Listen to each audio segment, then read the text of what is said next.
Every plan we make flows from who sits on the throne of our heart.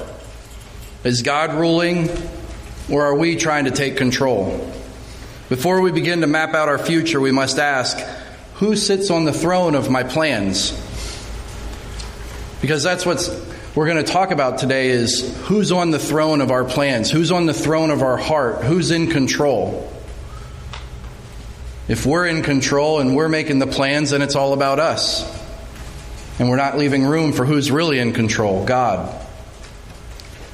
And when you consider your plans, have you prayerfully included God's will, His guidance, and the wisdom of godly counsel? We think we have plans for the future. We have 1-year plans, 5-year plans, what we're going to do next year. But we know that that can change in an instant. When I was in 10th grade, my wrestling partner that I grew up with in school, him and I were the same weight class, so we practiced a lot of times together. Drinking and driving accident, underage obviously. He passed away in an instant. My first cousin, usually your cousins are your first friends. First cousin, him and I are the same age. We were in the same class, same grade, everything else. Back in 2021, COVID happened, and he passed from COVID. My aunt, she passed at 52 because of cancer. And then, while I'm celebrating my 50th birthday, my best friend from high school, who graduated with me, he was celebrating his 50th birthday with the news, knowing that it was terminal and he had less than 6 months to live. Sometimes we think we're on the throne. We think we have all these plans. But the question is, who's on the throne, and are we giving room and allowance and submitting to Him of who's really on the throne? So before you came to church today, what plans were already in your mind for this week or next week? Now ask yourself, did you pray about any of them? Did you pray about all of them? And what if all your plans for the rest of this year were interrupted tomorrow? Would your heart be ready for that? Or was your heart full of pride and control, and you already knew, and now all of a sudden your heart's not ready for something that came unexpectedly? Maybe your heart wasn't in the right place, knowing that sometimes we don't know what God's will is. It gets revealed to us over time. So we need to be loose in our plans and ready to adjust. Now, today's passage, James warns against self-confident planning that ignores God's control. It exposes arrogant boasting as evil and shows that failing to act when you know what is right is sin. We know that God is in charge, and it's wrong to leave Him out of our decisions. And today's sermon is all about planning with humility. Planning with humility is when we submit our lives and decisions to God's will instead of relying on our own control. Today we're going to go through 4 biblical truths. And that's awesome when you have the Bible giving you truth, especially in today's day and age when they try to expand the gray areas. But we have biblical truth right here. And the first one here is found in verses 13 to 14. Humble planning remembers that life is unpredictable and it's short. Planning without recognizing God's sovereign control is prideful and it's misguided. But humble believers, they recognize their human limitations and the shortness of life, and they acknowledge God's sovereign rule over them and over the times and events. So reading verses 13 and 14, "Come now, you who say, today or tomorrow we will go to such and such city, spend a year there, buy and sell, and make a profit. Whereas you do not know what will happen tomorrow. For what is your life? It is even a vapor that appears for a little time and then vanishes away."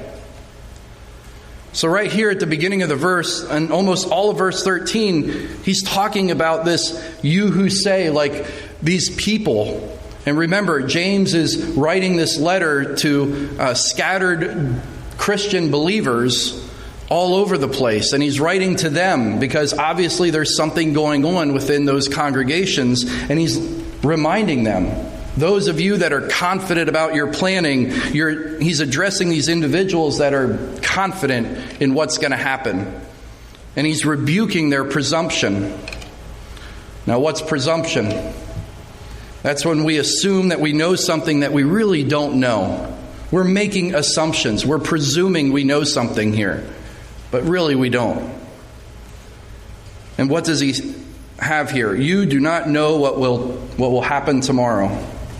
This indicates complete ignorance of the future. And this contrasts human uncertainty. As humans, we do not know what's going to happen moment by moment. But he's contrasting that human unpredictability and uncertainty with divine sovereignty or omniscience. That God knows all. Divine omniscience. Now what's interesting is we're always looking for wisdom, and it's usually common practice. If you want wisdom for today, you usually go to the book of Proverbs. And usually you look at whatever day it is of the month. That's what Proverbs you look at. Now let me show you what's so awesome about God here and how he just puts all these dots together. Today is the 27th of the month. So we would look at Proverbs 27. Now remember, the verse we're reading right here is you do not know what will happen tomorrow. So if we look at Proverbs 27 verse 1, it says, do not boast about tomorrow, for you do not know what a day may bring forth. The 27th of the month, Proverbs, and that's the sermon that God has laid in front of us today. That's God. There's no coincidences here. But we never know what's going to bring tomorrow. Especially sometimes when we hear something that happened that was unexpected. Well, I just talked to that person yesterday. I just talked to him last week. It's a reminder of who's in charge. And then we look at the Greek word. If you do a Greek word study on vapor, you'll see that it means steam, mist, or smoke. It's something that appears momentarily and then it vanishes. It's something that you can't touch. It's not tangible. You can't hold on to it. And that's what our life is. And then that vanishes. Not only is life short, but it's unpredictable. It vanishes, not by our control, but by God's. We're here for a moment and then gone. When you look at infinity, this is just such a small part of it. And it's interesting because we count our lives in years. We do that at each birthday. But God tells us to number all our days. After all, we live one day at a time. And those days rush by quicker the longer we live. So when you have time, there's like 3 different things you can do with it. You can spend that time in the world, for the world, doing the world, or you can waste your time, or you can invest your time in those things that are eternal. So life is short. We can't afford to merely spend our lives, and we certainly do not want to waste our lives. We must invest our lives in those things that are eternal. So we have those heavenly rewards on the day of judgment. So the way we treat time shows who sits on the throne of our heart and who we think sits on the throne. It's a reflection. If we rule ourselves, we assume we have plenty of time. If God rules, we live every moment with purpose, knowing our time is a gift. It's interesting, going through social media video clips, there was one that talked about where a teacher was talking about having marbles. So he used the Social Security Administration and he put a marble in for, I think it was for every week or every day that the Social Security Administration said that he was going to live. And every day he'd take a marble out and stuff like that.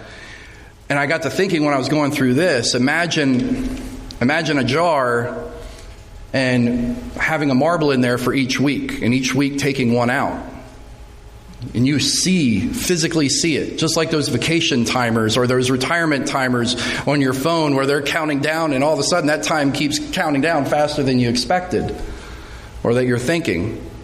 So I did some research on Social Security Administration, white male, 51 years old, class 2 or level 2, category 2 obesity.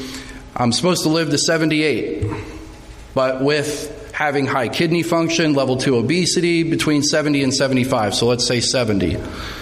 Divide that by the weeks. I got 969 marbles. How do I take care of those? And let's remember, there's a 92% chance or less on me reaching that Social Security age. So there's a 20% chance that I'm not going to reach that 70 years old. We don't know what our time is. So even when you're pulling a marble out, if it's a red marble, that's the part of the 20%. That's your day. And that's what we're looking at here in James's warning about everybody that's just boasting and seeing that themselves on those plans, thinking that they are in control of everything. Back to the sermon. That was not in here. But some Christians are living as practical atheists. They're professing Christ, but planning as if God does not exist. When we plan without recognizing our fragility and God's sovereignty, we commit the sin of presumption. Now, many of us can recall moments when life changed in an instant.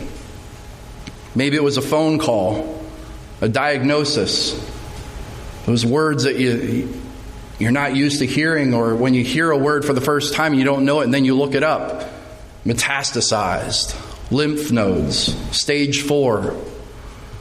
Or maybe it was an accident. Things changed in an instant. Plans were made, calendars were full, and suddenly everything shifted. And we're reminded, you do not know what will happen tomorrow.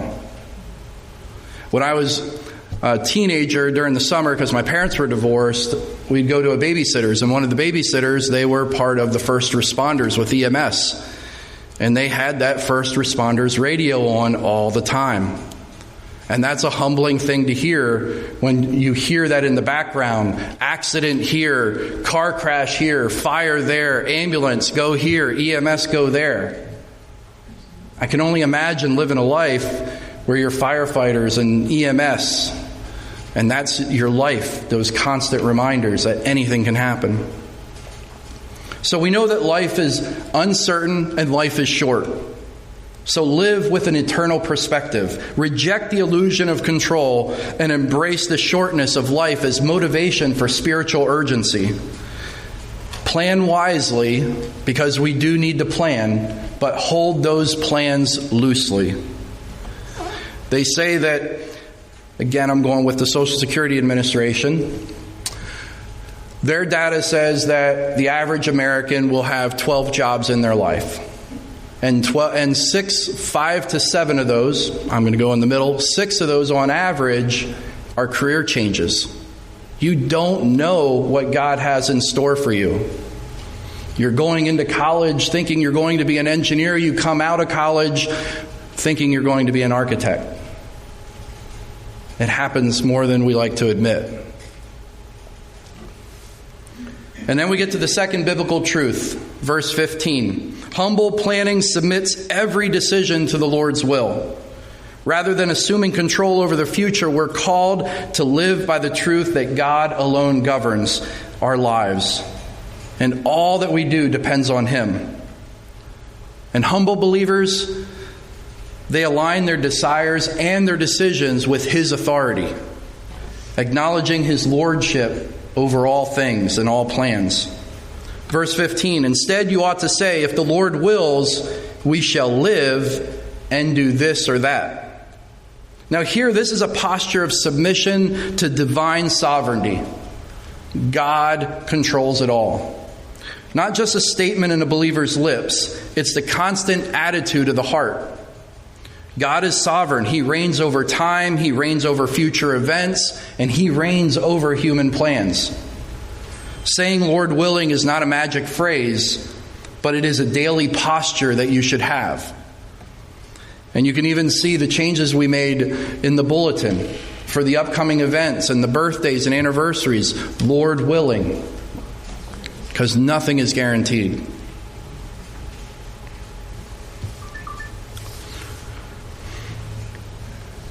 And then you see where it says, we shall live.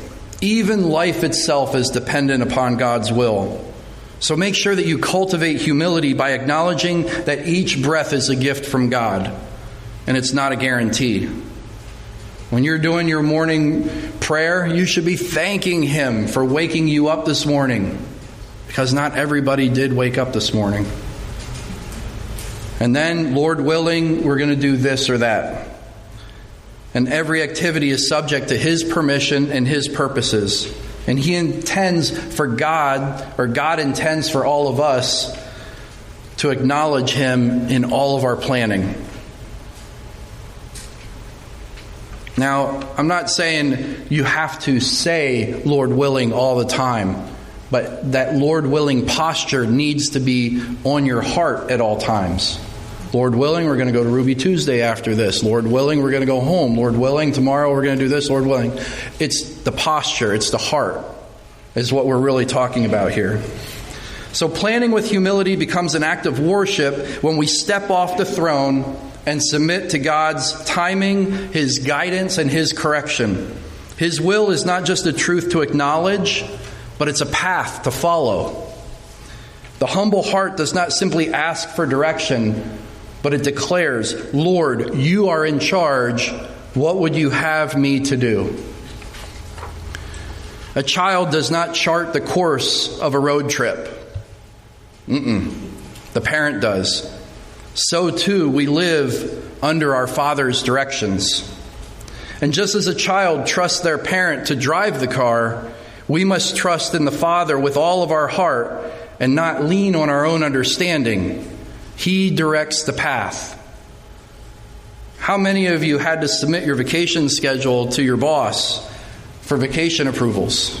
I know I used to back in the early days. How much more must we submit our life's agenda to our Lord? So God's will must govern all of our plans. Humbly submit to His lordship. Live each day under the banner of if the Lord wills, entrusting all actions and outcomes to His sovereign hand. And then we get to the third biblical truth, which is found in verse 16. Planning apart from God's will is arrogant and morally wrong. It's prideful rebellion against the Creator's rightful rule over our lives. Verse 15 or 16. But now you boast in your arrogance. All such boasting is evil. Imagine someone ignoring traffic signs and speeding through intersections, confident that they will never crash. That's what it's like to plan without God. It's reckless. It's not brave. It's a problem that they have with the attitude, and it shows misplaced confidence. They're confident in their ability, but they're not in control. It's interesting to hear people talk about all these things, and you really think you have that much control? I don't know. Man cannot control future events. He has neither the wisdom to see the future, nor does he have the power to control the future. And he says here that it's evil. Boasting is evil. It's not neutral, it's not misguided, it's morally wrong. Those morals of what's right and wrong, it's morally wrong. It's evil when you're boasting. So boasting in human plans is evil because it dethrones God in the heart. Because you're making the plans and then you're executing your plans all by yourself, and then you did it. And who gets the credit? Oh, look what I did, or I did this, I did that. No. Somebody allowed that to happen. And it was in alignment with God's will. Proverbs 16:18 warns, pride goes before destruction. Those of you that are familiar with Isaiah 14, pride, that's what turned the angels into demons. God will not bless plans that ignore Him. Those of you that are familiar with the Tower of Babel, It was not just a failed construction project. It was a mirror reflecting the pride of humanity. God dismantled their plans to show that every effort built on self-exaltation will fall and crumble. He scattered them, not simply to change or confuse their speech, but to confront their hearts with the truth. Only His will can prevail. So the question is, who is on the throne of your heart and your plans? In our culture today, self-made success is praised, but it's boasting when we exclude God. We can praise and do praise reports about all the things that are happening in us and through us and all the great achievements that God is working in us and through us on. We have to make sure we're not excluding Him when we're looking for that different things that are happening and celebrating those small wins. So be mindful of phrases like creating your own future, be your own boss. Be careful of those if you're not also surrendering to the Lord. So one of the things you can do is invite an accountability partner. Have that accountability partner help keep your hearts humble before God. Make room for God in your calendar, not just in your prayers. And then we move on to the fourth biblical truth that we see in verse 17. Failing to act on what is right is sin. Passive disobedience is still rebellion. Planning with humility requires both submission and follow through. Verse 17, therefore. That's always a fun word, right? That's a conclusion of the previous verses, and it's there for a reason. And to him who knows to do good. Well, to do good is to take God into every aspect of our lives, to live in moment by moment dependence on Him.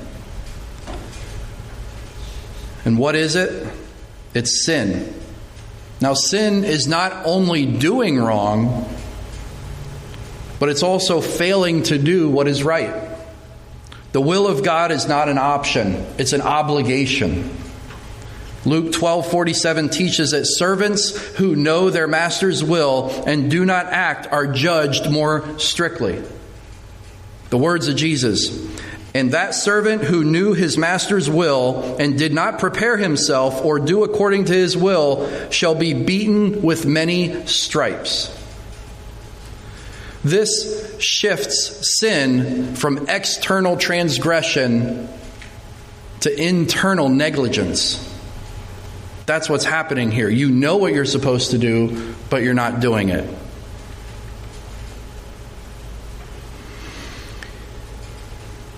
The more God entrusts to us in knowledge, the greater our responsibility in obedience. I say that for Tim to put in his notes because he loves those phrases. The more God entrusts to us in knowledge, the greater our responsibility in obedience. The more you know, the more you grow. The more you grow, the more accountable you are. The more accountable you are, the more severe the punishment. You can't put things on the back burner and put it on low and let it simmer. You can't put things on the nice to-do list when they should be on the must-do list. So imagine a fireman who sees a fire but refuses to respond. Knowing the right action and withholding it brings condemnation. The same is true spiritually. Imagine a doctor who knows the cure but refuses to administer it. So too is the believer who knows what God requires but delays obedience. So don't delay obedience. If God has revealed the next step, take it. Yield your plans to Him, not only in theory but in action. Make a list of the areas that you know where God's telling you to go and do. Maybe it's relationships, maybe it's acts of service, maybe it's giving, maybe it's outreach, maybe it's stewardship. Commit to those and follow through this week. But that's today's passage. When we look at today's passage, we can see that the Bible warns us about the danger of making plans without including God. And when we act like we're in control of our future, we show a prideful heart. And we know what happens with prideful hearts. We do not know what will happen tomorrow. Our lives are uncertain and they are short. Instead of trusting in ourselves, God calls us to live with humble hearts, planning with humility. That's the sermon. We're to say, if the Lord wills, not just with our words, but with true trust in His plan. This shows that we believe God is in control and He is in control of us. And Jesus. Jesus lived every moment perfectly submitted to His Father's will. Yet He died for our prideful independence. On the cross, He paid for our boasting and our silence. And He rose so we could live new lives. Not new lives for control, but new lives of trust. We live under God's care and we live under His leadership. Now, as followers of Christ, we plan with humility. We speak with trust in God, not in ourselves. And we put our confidence in His will, not in our own plans and desires. And let us remember that every day is a gift from God. Let us live in a way that honors Him, not just by believing the right things, but by doing what is right. Let us respond to His mercy by yielding every plan, every goal, every calendar entry into His lordship. Let our lives not only profess dependence on Christ, but demonstrate it by walking in surrendered obedience. So if you write anything down on your sermon study guide today, it would be this: hold your plans loosely. Hold God's hand tightly. Hold your plans loosely. We don't know what God has planned for us. Even with all the prayer and all of the meditation and reading God's Word, we don't know. So we have to, whatever plans we do, the plans that we're doing wisely with His good counsel, we have to hold that loosely. But just like a child walking on a sheet of ice, they're holding their parent's hand really tightly. And that's what we have to do. So live this week like you believe God is in control. Because guess what? He is.